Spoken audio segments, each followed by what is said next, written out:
Long, long time ago, in a faraway land, the 10th kingdom, lived the king Koshchei, who ruled the most dark and terrifying part of this land, the Koshchei kingdom, which was situated in the underworld. Being called cruel and immortal, however, he could be killed, and his death was hidden so well.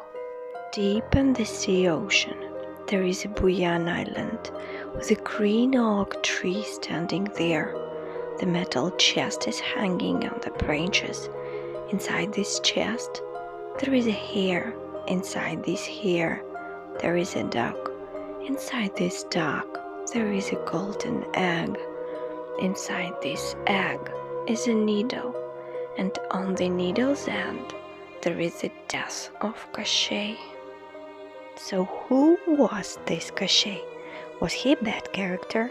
And why the church hated him so much they started to kill him in all the late fairy tales? Today we are going to explore the most many-sided and contradictory character of pagan Slavic mythology, the Dark King, Koshchei.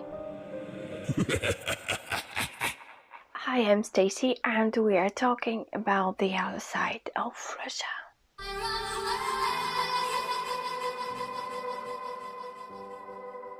So grab something strong, make yourself comfortable, and don't forget to hit the subscribe button and the bell not to miss anything.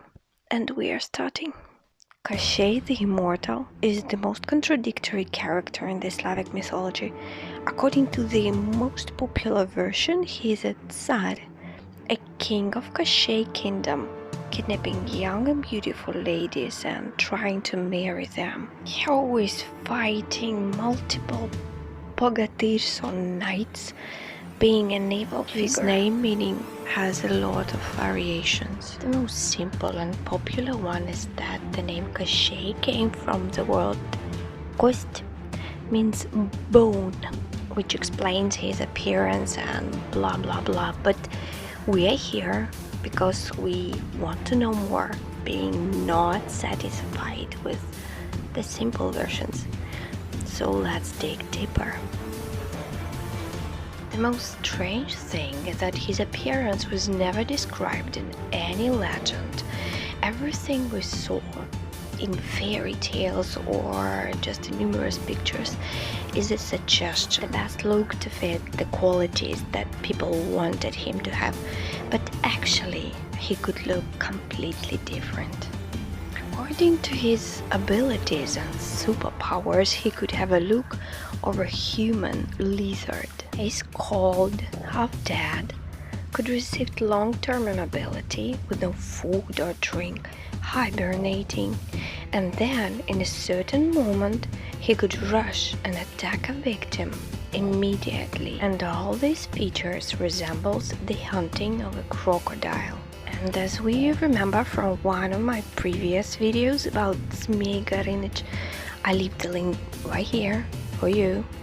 A long time ago, Slavic people had a cult of a crocodile, and they even gave him some human features, so that could be connected. Also, Koshchei could even resemble the well-known alien, because fairy tales always describes his armor as an exoskeleton, making the outside shape of a creature, and the real Koshchei could be inside, as in the shell.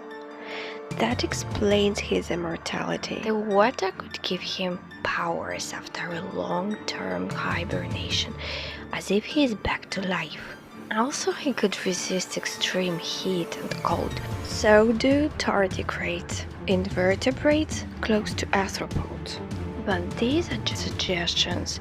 However, the Book of Veles, or myths about great migration of the Slavs, represented Koshchei as an alien, evil race, trying to invade one of 3 moons and the earth. The great evil and the person of Koshchei the Immortal decided to destroy Midgard, the earth, and kill all the people of Daria, Slavic continent. In the oldest texts we've got, he was called Kosh, or a master. He was probably the master of the underworld. But the most interesting version of Koshchei origin described in the book Polar Light in Slavic mythology. The Slavic god of winter, Karachun, referring to the world of cold and death, saved some special features of death himself. He could make the cattle and the nature dead everywhere around just by one look. So does Koshchei. This even was described in some fairy tales. Anything he looks at, that fades. He look at the cattle, cattle dies. He look at the grass dies. Belarusian believed that Karachun could make the life shorter and be the reason of sudden death at the young age. This book compares the dark god of cold and death with Koshchei, even saying they are the same character. He described as a demon, very old. One could kill him by only turning the wheel of life back to the beginning of times, where Koshchei just started his immortal life. The multi-layered defense for the Koshchei's death was used not by chance. This is Matryoshka style, represented a house and the generation changings, as if the person contains all his ancestors and descendants. The same was used by ancient Egyptians, placing the body in several sarcophagus one into another. Another interesting version is connected with the neck as the model of the universe, and it was protected by all the spheres of life: water, the sea ocean, land, the island, plants, the oak tree, animals, the air, and the birds, represented by duck. Some mythologists refer Koschei the Immortal to the living dead, and the needle which could bring him death to a strange old Slavic ritual. Sometimes the dead being buried couldn't come down and got stuck between two worlds. They were waking up at nights and scare their relatives, taking a look of a ghost. The only way to save yourself from the living dead was to dig the grave out at midnight and to find this one important knife bone, so-called the bone of the dead, and then to break it or even burn. And only then the dead will be deceased forever. This thing was referred to their Koschei's needle. Maybe there even was some strange ritual of becoming immortal, because opening the tomb, the grave of Chernigov city founder, and Chernigs that time were called Chernobog, the god of the underworld followers. So the opening of the Prince Chorny, Prince the Black, tomb, they have found this fairy tale scene, like with the deadly needle and the egg and the duck and the air in the chest. Another version of Koschei's origin is that it came from Slavic kosh, a bunch of leather laces representing the bunch writing kipple. And the history of Slavic people used to be written in that way, with such proscripts.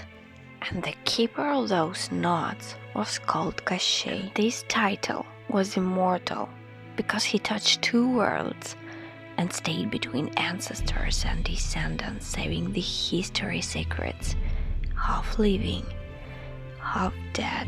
And the negative connotation was received with the Christianization of Russia. Actually, we see the death of Koshchei in tales appeared only after this Christianization period of time. The old ancient legends left him immortal in his kingdom and trying to find the wife.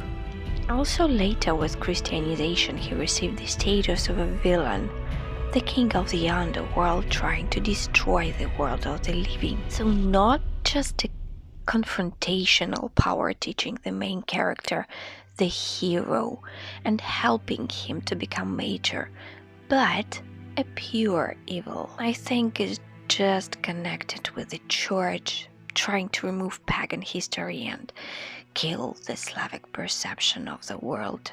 All in all, nobody still knows the real origin of this character, making numerous theories, connecting facts that were left. So sad the history is getting erased and rewritten, and we just need to bear in mind and pass those little things that left from the time when the life was in nature harmony and everything was purely connected with magic. What, guys, do you think is the most suitable version? Leave your comment down below. Subscribe to the channel if you aren't already, and give this video a thumbs up or down as you feel it to be. And I'm leaving you, not for so long. See you in the next video. Bye!